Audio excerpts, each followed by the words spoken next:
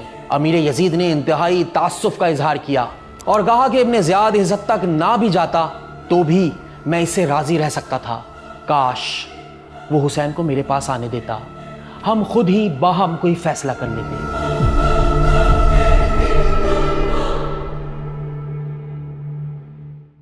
हमारा फर्ज क्या है? हजरत हुसैन की मदद करते रहिए, तारीफ करते रहिए, सहाबा किराम की मदद करते रहिए, मदह सहाबा, उसके लिए मजलिसें कायम हो रही। भाई कर क्या रहे हो? थे तो आबा वो तुम्हारे ही, मगर तुम क्या हो? हाथ पर हाथ धरे मुंतजिर फरदा हो।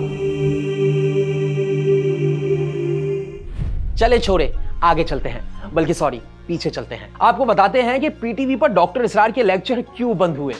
ये 1982 के आखिरी दिन थे जब इंडिया की क्रिकेट टीम पाकिस्तान के टूर पर आई। ये पाकिस्तान क्रिकेट और इमरान खान के उरूज का जमाना था। उन्होंने इंडियन क्रिकेट टीम की धज्जियां उड़ा दी, सीरीज में 40 विकेटें ली। हर तरफ इमरान खान का नाम गूंज रहा था, हर बच्चा इमरान खान बनना चाहता था, और ये बात डॉक्टर इसरार को बिल्कुल पसंद नहीं आई।